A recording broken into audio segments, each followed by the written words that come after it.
Bismillahirrahmanirrahim. Assalamualaikum warahmatullahi wabarakatuh. Bismillahirrahmanirrahim. Assalamualaikum warahmatullahi wabarakatuh. Ketemu sama saya lagi, Pak Ahmad. Kali ini saya mencoba satu hal yang agak unik. Jadi sebenarnya kita punya acara untuk bincang-bincang dengan Mbak Yeni, tapi karena satu hal dan yang lainnya ada mungkin acara yang bentrok, jadi nggak apa-apa. Sebetulnya ada hal yang menarik juga sih di Instagramnya Mbak Yeni. Beliau membahas terkait public health, kesehatan masyarakat dengan Mas Panji. Nah, tapi karena saya mau memfokuskan dari sisi dua hal sih, dari tema yang sebetulnya masih menarik buat saya yang saya usung, yaitu adalah terkait dengan tanda kutip nih, COVID-19 ini sebetulnya apakah dia ujian Tuhan untuk manusia atau memang buatan manusia. Jadi ini bagi saya satu hal yang mungkin perlu untuk dijelaskan sekali lagi, walaupun mungkin teman-teman sering mendengar saya dan mungkin agak bosan, tapi kalau bisa bear with me ya. Oke.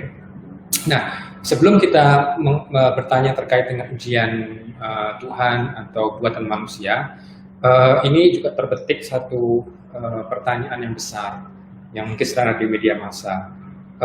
Ini tuh sebetulnya manusia yang membuat virus ini atau memang alam atau memang Tuhan yang menciptakan. Nah, gitu ya. Jadi kalau misalnya kita lihat dari sisi virusnya itu sendiri, coba mungkin di sini akan belajar biologi molekuler sedikit terkait dengan bagaimana sih awal ceritanya, ya, sehingga kok disebutnya COVID-19, juga namanya SARS-CoV-2 gitu.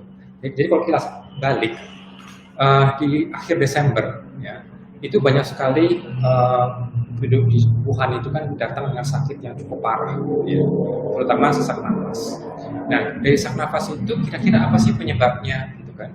Nah, dari situ para ilmuwan di Cina itu berusaha melihat dari spesimen yang ada dari paru mereka itu, mereka masukkan cairan, lalu mereka sedot kembali, lalu dari cairan yang terkumpul dari jaringan paru itu mereka berusaha melihat ada apa di situ. Nah, ternyata mereka bisa men-sequence materi genetik, semua materi genetik yang sama. Jadi tidak cuma virus, bakteri pun mereka bisa berusaha tangkap. Gitu. Tapi yang menariknya ini bukan bicara satu atau dua pasien. Mereka mengumpulkan hampir sekitar 40 pasien, ya, gejala klinisnya sama. Dan apa yang mereka temukan, ya, dari hampir seluruh 40 pasien itu, sekitar 90% di antara mereka membawa materi genetik yang sama. Ya, materi genetik yang sama, yaitu apa? Materi genetik dari virus corona. Ya. Nah, tapi si corona ini sekuennya itu berbeda dari yang diketahui sebelumnya. Karena ingat, di tahun 2002-2003 itu pecah yang namanya SARS. Ya, SARS itu disebabkan oleh coronavirus juga, ya. Tapi perbedaannya cukup besar. Perbedaannya sekitar mungkin 80%. Jadi 20% itu beda banget. Gitu. Nah, yang menarik adalah justru yang hampir sama itu berapa persen? 96%. 96%, ya. Dengan yang sekuen genetik yang baru ini. Dengan apa? Ternyata 96% identik dengan coronavirus yang biasanya hidup di kelelawar RATG13. Ya. Jadi itu coronavirus yang diambil dari satu spesimen kelelawar, dikasih nama RTG13. Dan itu sekitar 96%. Jadi sebetulnya memang kalau kita lihat susunan genetik antara SARS dengan SARS-CoV-2, dua virus ini memang jauh, ya. Tetapi yang menarik, yang baru ini lebih mendekati yang kelelawar tadi itu. Oke? Nah, perbedaannya berapa? 4%. Mungkin saya perlu melihat juga ada satu konteks juga yang menarik antara manusia dengan cimpanse. Berapa persen sih identitas genetiknya? Nah, ini yang menarik. Kalau kita lihat manusia dengan cimpanse, kalau kita urutkan, ya, genomnya itu, dia identiknya 99%. cuma beda 1%. Dan itu sudah membuat spesies yang berbeda. Nah, jangan lupa ya, 1% itu bisa membuat spesies yang berbeda. Nah, kalau sekarang kembali lagi, antara virus yang baru ini dengan SARS yang sebelum itu jauh. Tapi yang menarik, kalau dibandingkan dengan virus yang lain yang ditemukan di kelelawar, itu hampir 96%. Ingat ya, ini penting angka ini. Tapi memang kadang-kadang kesamaan itu bisa nggak selalu orangnya sama kok. Contohnya sebegini, manusia itu punya berapa gen sih? Gen kita ada sekitar 20 sampai 30 ribu gen. Sekarang kita lihat yang namanya Caenorhabditis elegans, C. elegans, sejenis cacing. Mau tahu nggak gennya ada berapa? 20 ribu. Nah, jadi antara kita sama cacing itu jumlah gennya ya, itu nggak jauh beda. Memang jumlah genom mereka kecil ya. Kalau kita 3 miliar ya. Tapi kalau cacing nggak sebanyak kita. Virus berapa? Virus cuma 30 ribu. Oke, nah sekarang kita melihat dulu konteksnya. Oke, jadi kalian bisa lihat di sini. Ini adalah panjang gen yang namanya SARS-CoV-2. Oke, nah ini SARS-CoV-2. Oke, nah kalau kita bisa dengan SARS yang sebelumnya itu cukup jauh perbedaannya. Oke, tapi yang mendekati sebetulnya adalah yang dari kelelawar kan, RT13. Oke, kalau saya 13, jadi angkanya saya bisa salah, tapi itu oke. Tapi poin saya adalah begini, walaupun dia ini dengan kelelawar sekitar 96%, berarti bedanya berapa? 4%. Oke? Nah, yang menarik adalah di sini. Di sini itu ada gen, ya. Kalau sepanjang ini kan panjang nih gen virusnya. Kita penting kalau lihat dari anatomis virus. Nah, anatomis virus yang kayak ada mahkota ini, bisa kelihatannya mahkota ini. Ini namanya adalah gen spike. Oke, gen spike. Yang unik ternyata adalah gen spike ini, ya kalau kita urutkan antara yang SARS-CoV-2 dengan yang dari kelelawar, itu ternyata tidak banyak miripnya. Kalau kita susunkan, justru yang menarik ketika gen spike-nya ini dicek kesamaannya dengan gen coronavirus dari apa? Dari tenggiri.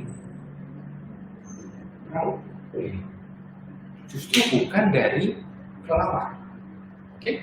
Nah, tapi yang uniknya juga, yang kita bisa pelajari juga, ternyata di bagian gen spike tadi itu, ya, gen spike itu dengan SARS yang sebelumnya itu ada perbedaan juga di banyak titik, ada sekitar 6 titik. Oke? Tapi amazingnya, walaupun berbeda di 6 titik tadi itu, masih bisa mengikat reseptor pada manusia, namanya AC2. Kita tentu sudah paham ya, AC2 itu adalah protein yang ada di seluruh sel manusia, ya, namanya gen AC2. Nah, kalau misalnya kita perhatikan, ya, gen AC2 ini menjadi menarik karena apa? Ketika kita lihat pada gen SARS-CoV-2, ternyata yang berbeda dengan yang SARS, dia ikatannya justru makin hebat. Nah, apa sih poin saya selama ini? Sejauh ini apa yang saya mau bicarakan? Saya bicarakan begini. Kalau ini buatan manusia, kenapa dia harus mengotak-atik daerah gen spike ini dan merubahnya sampai sekitar 6 mutasi? Karena kalau saya membuat senjata biologis, mestinya saya justru mempertahankan sequence dari SARS ini yang sebelumnya, ya, saya pertahankan. Lalu saya akan utak-utik gen yang lain supaya dia bisa melakukan hal yang lain. Oke?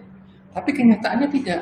Justru yang SARS-CoV-2 itu ada perbedaan yang cukup banyak, ya, terutama di gen spike tadi. Ya, itu satu hal yang menunjukkan bahwa apakah ini dibuat manusia? Kalaupun ini ada buatnya manusia, pasti tanpa logika. Dan biasanya manusia tidak begitu cara berpikir. Manusia itu, misalnya begini, kalau kita ada rekombinan insulin misalnya, kita berinsulin ya. Kita tahu sekuen dari protein insulin. Nah, kalau ini sudah bagus, ngapain kita otak-atik lagi? Nah, Tapi kalau kita mau utak-atik lagi, harus ada logikanya. Kenapa di daerah ini harus kita rubah? Kenapa di daerah ini? Di sini ada sekitar 6 titik. Tapi ingat, saya baru bicara 6. Tadi perbedaannya berapa? 96% dengan yang kelelawar ya. Perbedaannya kan berarti sekitar 4%. Sekarang kita lihat, 4% kali 30.000 bahasa. Kita bicara berapa? Kita bicara 1.200 perbedaan. Ingat, 1.200 perbedaan. Semua itu random. Di 1.200 titik. Jadi kalau ada orang mau merancang SARS-CoV-2 dari scratch, ya, kenapa dia harus memilih titik-titik 1.200 itu yang totally random, but yet at the same time, saat yang bersamaan, dia masih mengikat reseptor ACE2. Oke, itu dari satu hal. Oke. Nah, sekarang kembali ke cerita yang Wuhan tadi itu. Jadi gen dari genom dari SARS-CoV-2 ini, dari apa namanya yang sepanjang tadi itu, dia masih bisa mengenali manusia. Nah, lalu ada yang bertanya, mungkin teman-teman juga sudah tahu nih di media sosial, dan namanya Andrew Kaufman. Ya, Pak Andrew Kaufman pendidikannya memang dia dokter. Ya, dia pernah ambil sekolah di MIT, di Duke, dan Medical School in South Carolina. Good schools, ya. Saya nggak diskon itu. Dan dia juga seorang dokter psikiatris, ya, dia ahli kejiwaan. Dan dia kayaknya punya background biologi molekuler juga.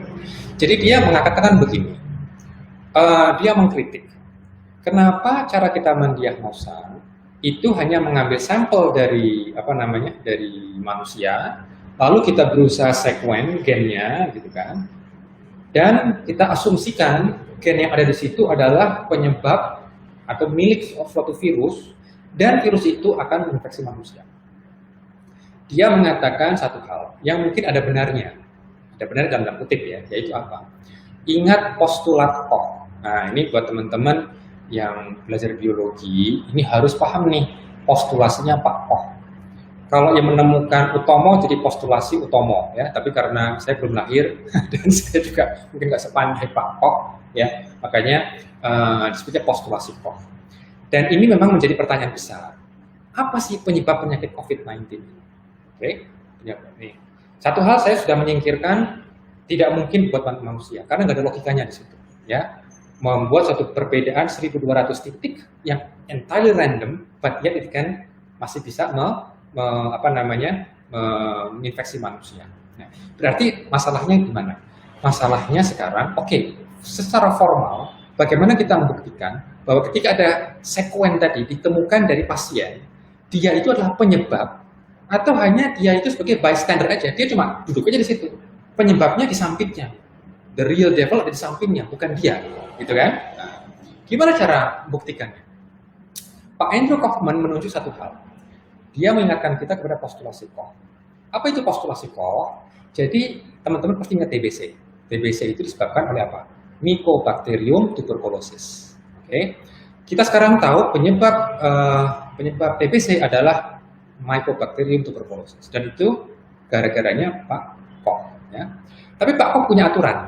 Kalau nanti ada penyakit baru dan kita ingin tahu penyebabnya apa, dia punya ada beberapa aturan yang Pak Koch katakan. Pertama, kita harus lihat asosiasinya dulu kuat atau tidak. Jadi misalnya, biasanya orang yang punya bakteri seperti ini biasanya sakit, biasanya sakit. Tapi kita nggak tahu persis apakah betul bakteri ini atau bakteri yang lain. Oke. Nah. Lalu kita ingin lihat juga, kalau misalnya kita yakin itu adalah bakteri, ya, kalau kita itu yakin adalah bakteri, kita harus berusaha bisa tidak bakterinya dikultur, diisolasi, dikultur, lalu nanti bisa nggak itu dicek. Ceknya gimana? Setelah diisolasi, dipurifikasi, dipindah ke organisme yang lain, lalu diinfeksikan, lalu suaranya kurang jelas ya? Putus ya? Oh, oke. Coba sebentar saya ulang lagi ya.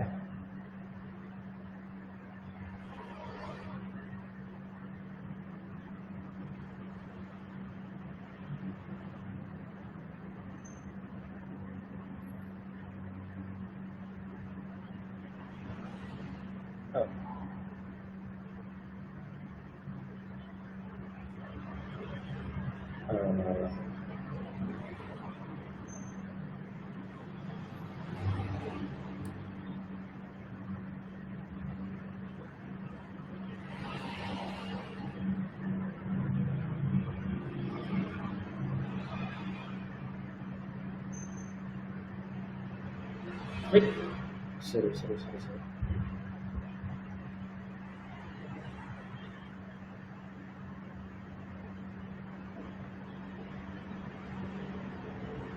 Aduh, ada masalah ya. Oke, sebentar. Ah, oke, kita ulang lagi.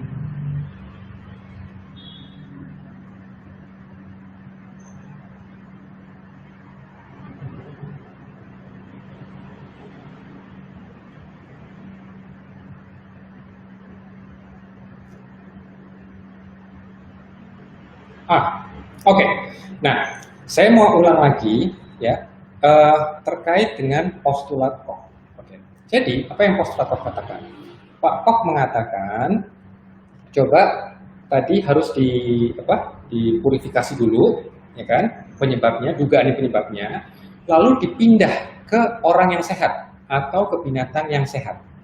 Oke. Lalu bertanya, setelah dipindah ke orang atau binatang yang sehat, punya ciri-ciri penyakit yang sama atau tidak? Nah, itu namanya postulasi Koch. Makanya postulasi ini cukup berat. Ya, kalau kita mau strict, makanya, nah ini menarik nih, gurunya guru saya, jadi pembimbing S3 saya. Jadi pembimbing saya itu namanya Profesor Ben Wali. Profesornya dia, namanya Peter Busberg. Dia virologist di University of California, Berkeley. Orang top notch, virologist. Dia mengatakan sesuatu yang akhirnya jadi anti mainstream.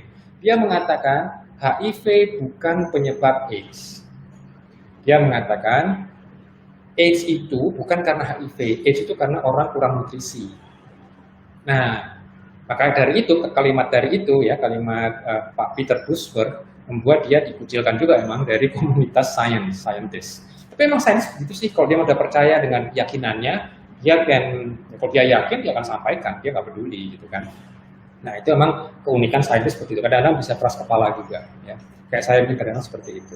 Nah, yang menarik tadi, jadi apakah SARS-CoV-2 sudah memenuhi postulat Koch?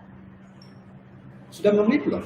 Karena Pak Andrew Kaufman dia tidak yakin apakah betul susunan genetik yang ditemukan, yang sebenarnya standar diagnostik seluruh dunia, itu betul-betul adalah identitas milik penyakit yang dikhawatirkan atau COVID-19. Nah, di sini pentingnya kita harus melihat banyak sekali jurnal. Saya kurang tahu seberapa banyak nih Pak Andrew Kaufman baca jurnal. Kemarin baru saja, ya sekitar 9 April ada publikasi di Nature, dan ini amazing. Amazingnya apa? Karena kalau kita bicara untuk pemurnian virus itu sudah dilakukan. Ya. Tim dari Cina itu sudah menapis, jadi dari cairan paru pasien, mereka telah tapis, ketemu virus partikelnya, dan mereka foto. Itu ada di New England Journal of Medicine. Ya, di foto bentuknya apa? Seperti itu. Ya, ada coronanya dengan elektron mikroskop.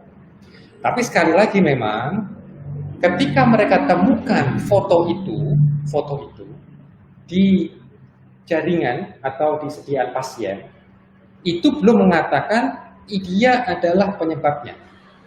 Karena bisa aja dia kebetulan di situ. Itu very kebetulan, ya kan?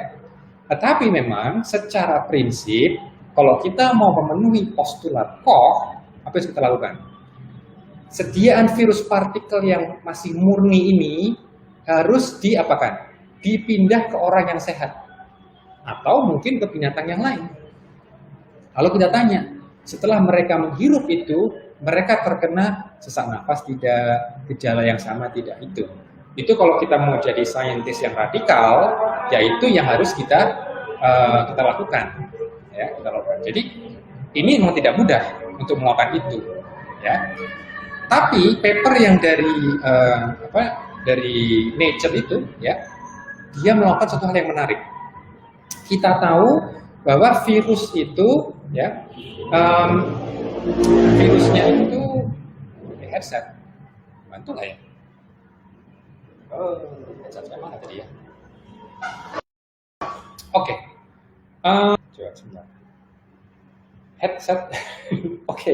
Kemarin benar lancar sih. Oke, jadi yang pertanyaannya tadi adalah ketika itu dipindah bisa apa tidak? Nah, masalahnya sekarang saya tidak menemukan nih, dan saya yakin tidak ada yang mau mencoba mendapatkan virus partikel itu secara live.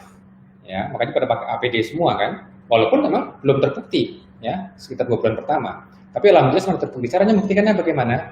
Mereka menggunakan mencit yang sudah di apa? Yang sudah di engineer, direkayasa sehingga memiliki gen AC2-nya manusia. Jadi punya AC2, tetapi AC2-nya beda, karena tidak akan beda. Mereka rekayasa mencit, sehingga mencit memiliki AC2 seperti manusia. Nah, setelah mereka punya itu, apa yang terjadi? Nah, mereka lalu menggunakan 2 macam mencit. Mencit yang pertama tidak punya AC2 manusia, jadi AC-nya sendiri. Yang ini AC2 manusia. Sama-sama dipaparkan apa? Dipaparkan virus SARS-CoV-2. Apa hasilnya? Hasilnya adalah menarik. Ternyata mencit yang nggak punya AC2 manusia, ya biasa aja. Nggak ada masalah. Karena AC2-nya mencit beda. Tapi ingat, AC2 manusia yang dipindah ke mencit satunya yang ini, dia punya fenotip yang sama seperti manusia. Jadi ketika parunya dibuka, itu banyak sekali lendir. Dan mencitnya kayak susah nafas. Dia merunduk seperti gini. Mungkin yang tahu mencit susah nafas, kira-kira seperti itu. Just like you.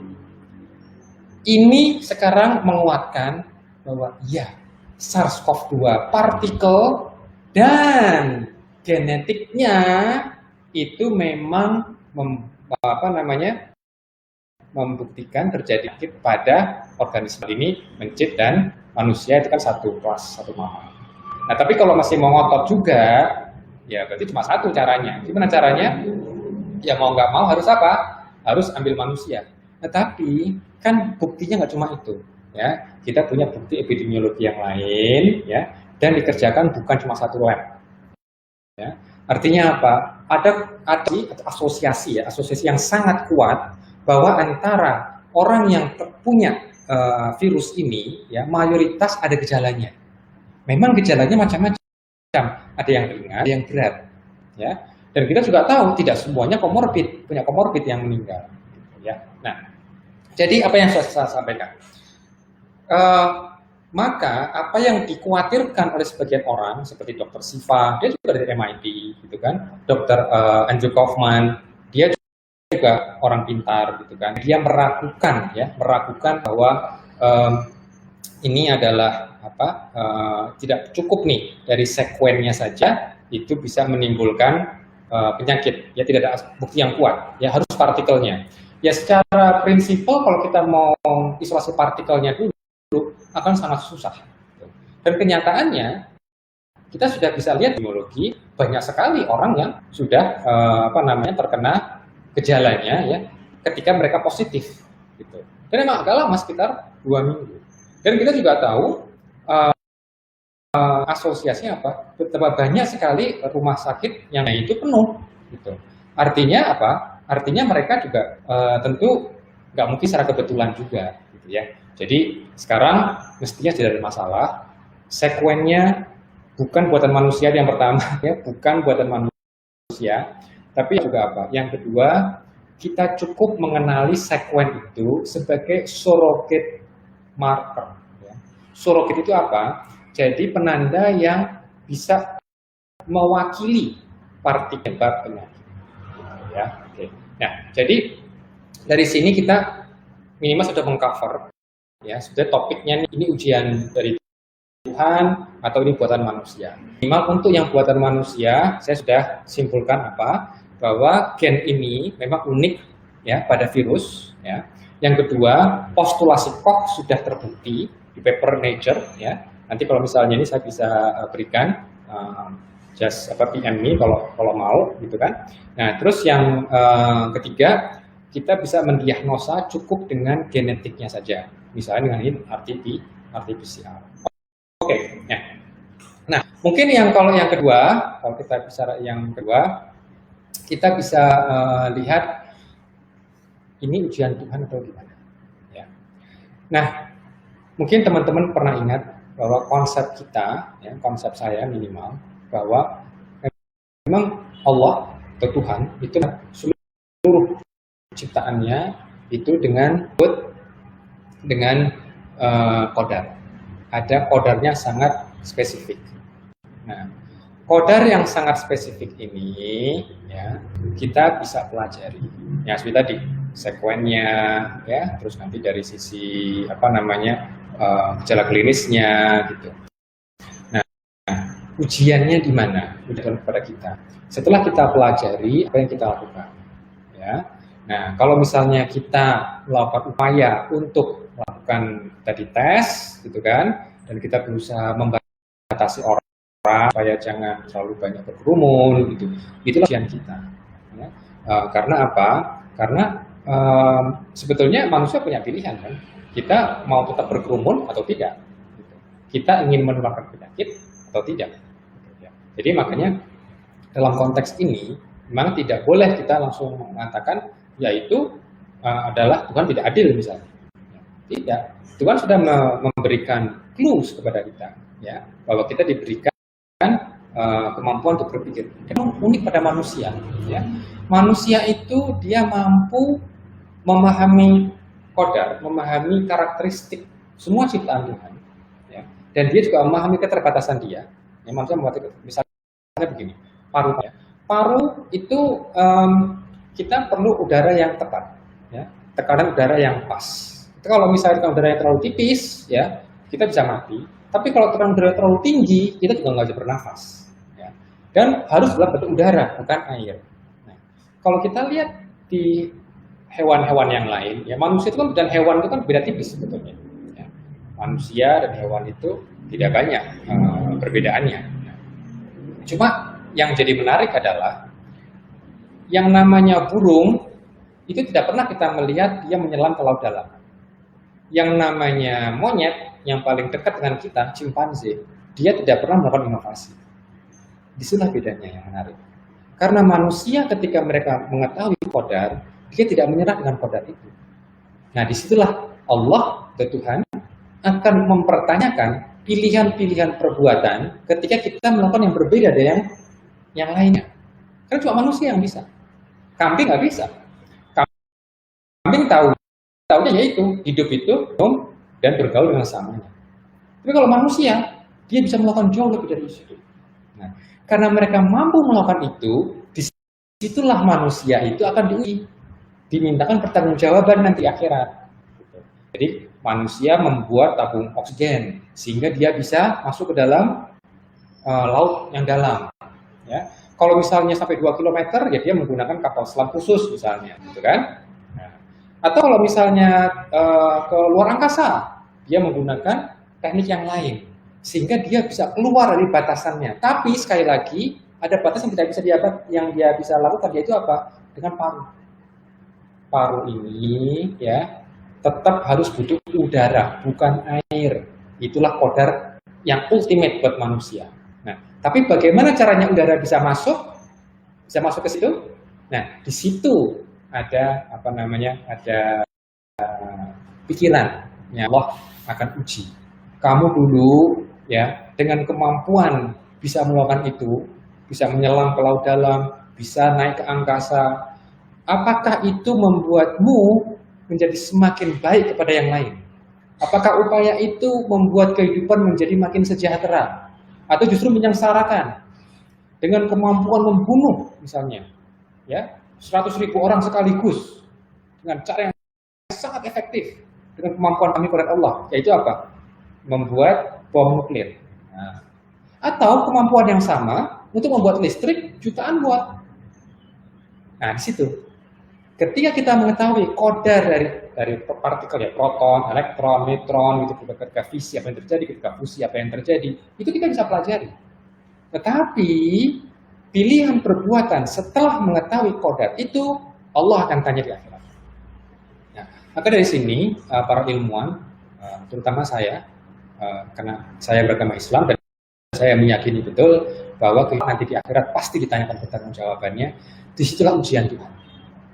Bagi mereka yang telah syahid, yang telah meninggal karena COVID-19, mereka mungkin tidak akan ditanya, kenapa meninggal karena COVID-19. Tetapi pertanyaannya adalah bagi mereka yang masih hidup.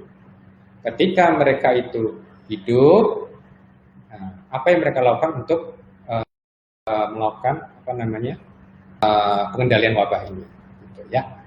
Oke, kayaknya memang ada masalah teknis, ya. Teknisnya apa nih? Teknisnya suaranya nggak dengar jelas. Oke, saya juga kurang tahu settingannya ini. Coba mungkin teman-teman yang ada di Facebook juga bisa melihat saya live, ya, dan juga mungkin di YouTube channel. It's my first time. I'm sorry. Okay, it's just there, you know. Kemarin kayaknya oke gitu, tapi sekarang kayaknya nggak oke. Saya nggak tahu. Kalau dari barnya sih 4 bar sih, tapi nggak tahu apa namanya ini. Mungkin saya masih harus belajar lagi tekniknya ya, apakah menggunakan mic atau apa gitu ya. Nah, tapi anyway, coba kalau misalnya saya ada waktu, nanti saya akan jelasin lagi. Kita bisa diskusi mungkin di Facebook ya, atau mungkin di Instagram terkait apa yang saya ini. Silakan tanyakan aja ya. Nanti gimana caranya ya? Nanti akan saya coba ini deh dibuatkan semacam rangkuman atau bagaimana gitu ya. Oke. Apa ini? Ada yang Farid masih di situ kan? Coba, Farid masih di situ nggak? Oke. Saya nggak tahu, masih ada Farid nggak di situ ya?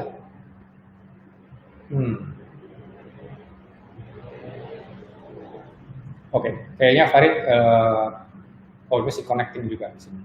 Oke. Emang ini agak tricky, saya juga kurang tahu kenapa dengan Instagramnya selalu jadi masalah deh. Dari sini. Oke. Ya, Farid.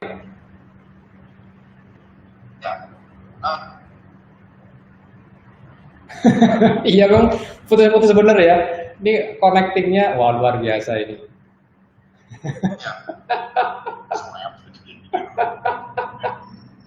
Rit, kamu lagi. Gimana Rit, ada yang mau di ini, komentar?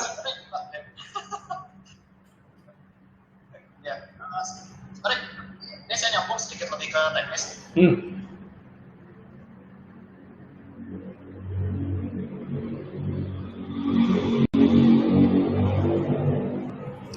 Ya ini Farid kayaknya nanti mau bertanya, tapi nggak tahu. Ini agak aneh juga. By the way, saya menggunakan XL ya, dan itu katanya sih 4 bar, jadi harusnya oke. Dan biasanya sih udah LTE lagi, gitu ya.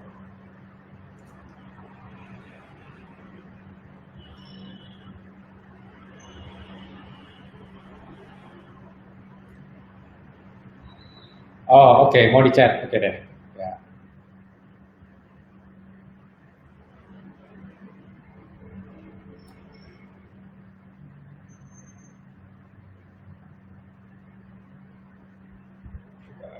Oke. Iya, kurang stabil di sini ya. Oke. Ya, silakan Rit.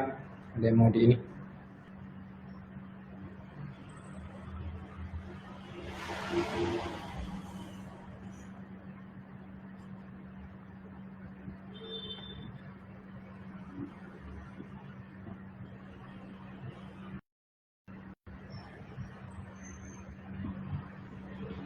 Ya, koneksi kurang stabil. Oke. Baik, kalau gitu mungkin karena ini juga mungkin masih belajar juga ya buat saya.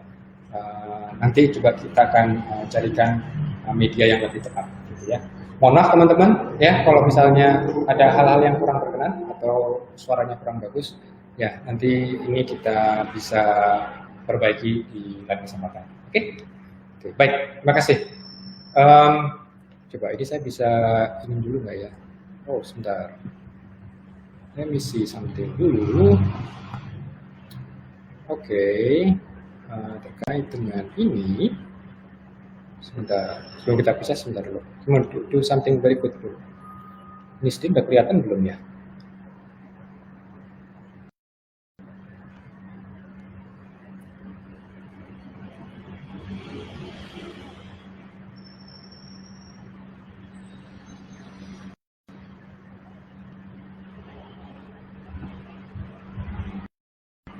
Oh, oke. Ya sudah.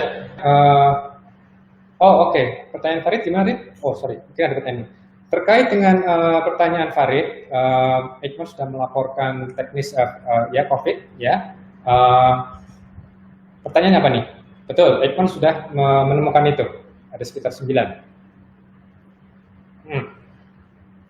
Pertanyaannya adalah, silakan Rit, kalau mau apa namanya, ditanyakan. Oke, jadi emang Eijkman sudah menemukan ya, sudah mengisolasi telah mensekuen genomnya. Jadi juga membuktikan banyak sekali laboratorium ya yang sudah mensekuen virus ini. Jadi ini sekali lagi diingatkan ya, antara SARS dengan yang terdekat yaitu coronavirus pada kelelawar RT13 ya, itu sekitar 4% perbedaannya. Itu sekitar 1.200 nukleotida. Oke? Nah, tapi kalau kita kumpulkan semua SARS-CoV-2 itu identitasnya 99,99%. Jadi tinggi sekali ya. Jadi makanya sebetulnya itu bukan suatu masalah yang besar gitu ya. Nah, terkait dengan deteksinya tidak perlu khawatir. Tidak perlu khawatir karena 99,99% itu masih identik. Jadi tidak akan mengganggu ya secara signifikan cara kita mendiagnosa. Jadi diagnosanya aman, ya, jangan khawatirin, oke? Baik.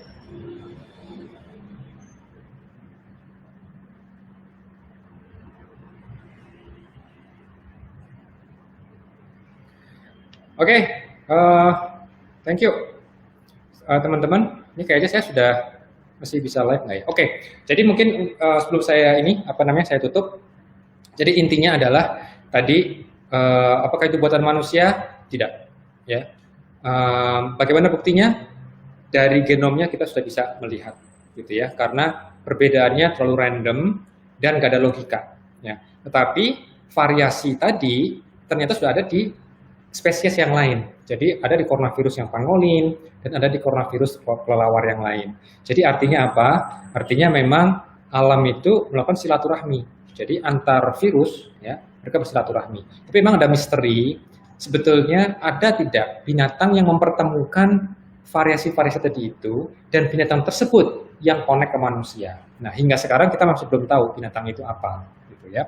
Ada kemungkinan terenggiling, tapi antara terenggiling dengan SARS-CoV-2 juga tidak sama persis. Jadi persisnya itu di tempat-tempat tertentu saja, ya di tempat-tempat tertentu. Jadi sama kayak ada semacam kayak cross ya, cross hybrid lah gitu istilahnya. Dan itu kalau dilakukan oleh manusia, let's put it this way, we are not that fancy gitu ya. Kita nggak terlalu pintar. Nah, terus yang kedua, bagaimana ujian Tuhan? Ujian Tuhan adalah pada manusia ketika mereka mengetahui ya spesifikasi dari SARS-CoV-2 itu, apa yang mereka lakukan? Apakah kita berdiam diri dalam artian justru menaburkan teori konspirasi atau kita berusaha misalnya tidak mudik gitu ya, cuci tangan, tidak berkerumun, itu nanti Allah yang akan tanyakan ya. Tapi kalau kita nanti meninggal karena itu, meninggalnya tidak akan ditanya kenapa kau meninggal karena COVID-19, itu nggak dilakukan. Tapi justru yang masih hidup yang mungkin nanti akan bertanya. Baik, ini sudah melampaui waktu, jadi mudah-mudahan masih bisa dengar, memang di Instagram agak putus-putus, I don't know. Tapi give me feedback ya, bagaimana yang di Facebook dan di YouTube channel. Oke? YouTube channel saya Pak Ahmad Tomo ya. Sedangkan kalau di FB saya di Ahmad Utomo. Terima kasih banyak teman-teman. Kalau misalnya perlu diskusikan, silakan kita diskusi. Mohon maaf saya lagi yang acara yang semestinya dijadwalkan ada sedikit perubahan dan itu nggak penting ya. Kalau ada yang bertanya kenapa, I will not answer. It is not important, oke? Yang penting saya bisa berbagi ilmu, itu yang mungkin lebih penting buat saya juga. Dan mudah-mudahan bermanfaat bagi teman-teman. Mudah-mudahan yang mendengarkan lebih memahami daripada yang menjelaskan. Semoga ini bisa dihitung sebagai amal soleh buat kita semua. Amin. Assalamualaikum warahmatullahi wabarakatuh.